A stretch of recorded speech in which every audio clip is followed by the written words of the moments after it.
Right, let's get into this. Picture this, a nation's postal service, a bloody institution that's been around since the days of ox carts and Cape Triangular stamps, crumbling into a heap of mismanaged chaos. The South African Post Office, SAPO as we all know it, is on its knees, and it's not just a business failing, it's a betrayal of every South African who's ever posted a letter, paid a bill, or waited for a parcel that never arrived.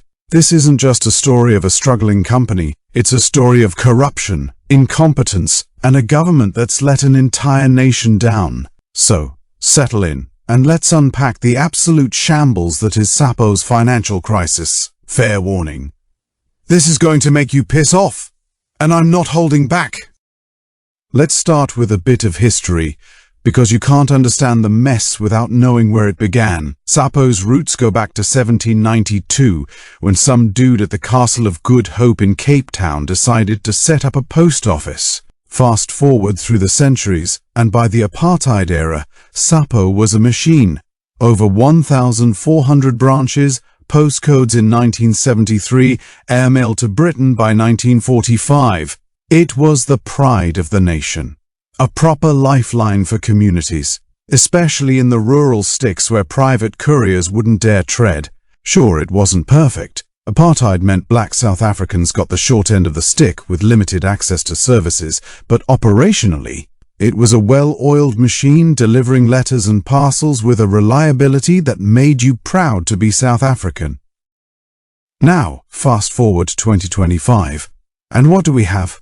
A bloody disaster. SAPO's revenue has tanked from 5.44 billion rand in 2019 to a pathetic 1.65 billion rand in 2024.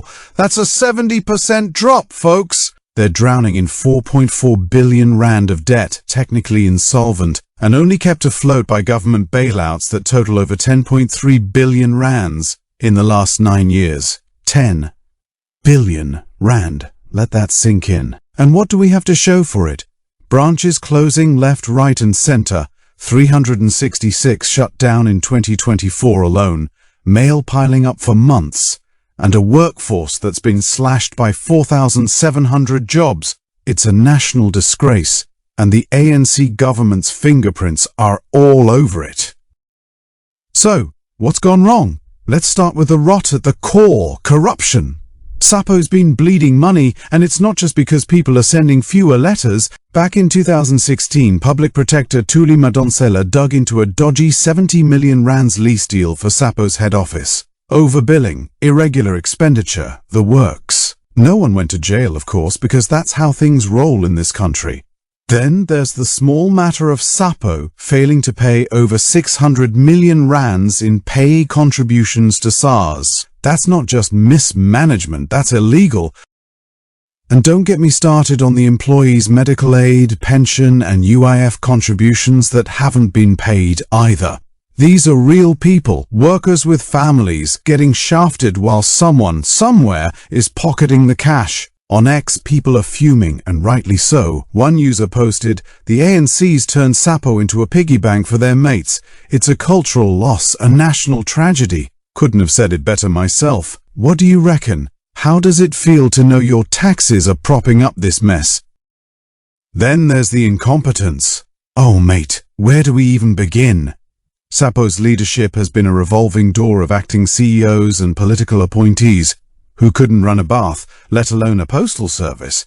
Remember Mark Barnes? The dude who actually turned SAPO around from 2016 to 2019, growing assets by 59% without a single bailout? He bailed in 2019, citing strategic differences with the government. Translation, he couldn't stomach the ANC's meddling.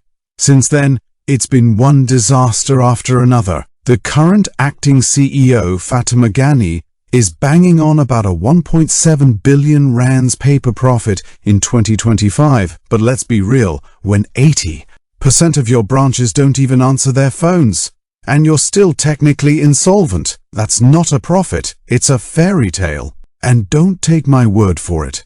Parliament's Standing Committee on Public Accounts is livid, slamming SAPO for paying 86 million rands to business rescue practitioners who haven't fixed a damn thing. Can you believe the cheek of it? Now, let's talk about the operational failures, because this is where it hits home for every South African. You post a letter in Fishhoek, and it takes 6 weeks to get to Newlands. 6 weeks! I could walk it there faster. Parcels? Don't even bother. X is full of stories about Christmas cards arriving in March, packages vanishing into thin air, and city rates bills showing up in clusters months late. One poor sod in Cape Town said they had to phone the city directly just to find out their account balance because SAPO couldn't deliver a bloody bill. And then there's the branch closures. 235 shut down in 2023, with more to come. Rural communities, the ones who rely on SAPO for social grants, medication and basic communication, are left high and dry. A woman on X shared how she couldn't get a new SASSA card because her local branch was shuttered. This isn't just inconvenience, it's a betrayal of the most vulnerable. How would you feel if your granny couldn't get her grant because the post office was boarded up? SAPO's got a universal service obligation, meaning it's legally bound to serve every corner of this country, no matter how remote. Private couriers like Postnet, DHL and FedEx don't have that burden. They cherry-pick the profitable routes and charge an arm and a leg. SAPO's counter-to-counter delivery is 49 Rand, Postnet's is 199 Rand. You do the maths, but instead of capitalizing on that advantage, SAPO's been left to rot, and the ANC's done sweet nothing to stop it. Here's where the anger really kicks in. The ANC's had 30 years to turn SAPO into a beacon of post-apartheid progress. They inherited a network that connected every farm, town and city, a network that could have been the backbone of inclusive development. Postbank alone has over 6 million customers, making it one of South Africa's biggest banks by customer numbers. Imagine if they'd invested in digital services, e-commerce, or even just basic bloody infrastructure like backup generators to keep branches running during load shedding. Instead, they've let it crumble, and the excuses don't cut it. Ex-users are calling it sabotage. And while I'm not one for conspiracy theories, you've got to wonder, how does a government let a 500-year-old institution, a lifeline for millions, fall apart unless it's by design? What's your take? Is this just incompetence or is something darker at play? Let's talk about the human cost, because this isn't just numbers on a balance sheet. Nearly 5,000 workers have been retrenched, and those still employed are dealing with non-existent medical aid and pension payments. Imagine working your whole life, only to find out your retirement savings have been frittered away. Customers, especially in rural areas, are screwed. No post office means no grants, no meds, no connection to the outside world. The World Bank says South Africa's the most unequal country on earth, and SAPO's collapse is making that worse. Wealthy folks can switch to private couriers, but what about the majority who can't afford it? This is a kick in the teeth for the poor, and the ANC standing by, watching it happen. So, what's the plan? SAPO's got this so-called turnaround strategy, aiming to hit 1.4 billion rands in courier revenue by 2029. Ambitious? Sure. Realistic? Not a chance, not with the current leadership and a 7 billion rands funding gap. They're banking on e-commerce and digital services, but they're up against giants like DHL and FedEx, who've got better tech and deeper pockets. Former CEO Mark Barnes called their 5-year plan a load of hot air, and he's not wrong. It's light on details and heavy on wishful thinking. They're also trying to cozy up with Postbank and the ARTO system for extra revenue, but without serious investment in modernizing logistics, it's like putting a plaster on a broken leg. Stick around, because I'm not done yet. Let's talk solutions, because this mess needs fixing. First off, corruption has to go. We need an independent oversight body to watch SAPO's finances like a hawk. No more dodgy lease deals, no more missing pay contributions. And those responsible, lock them up. Seriously, if you're skimming funds meant for workers' pensions, you deserve a cell. Next, modernize the bloody place.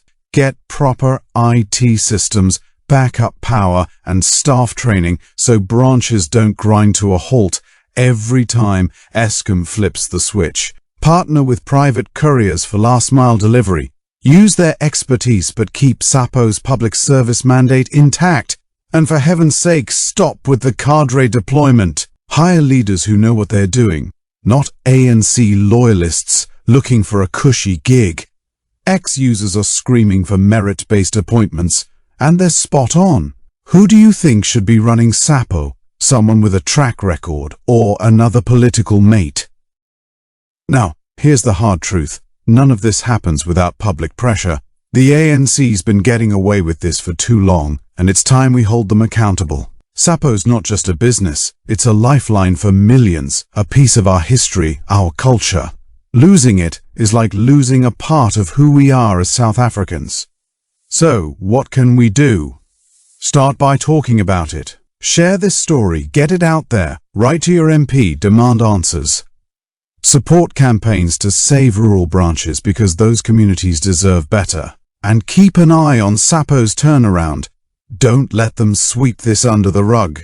What's one thing you'd do to fix SAPO? Drop it in the comments. Let's get this conversation going.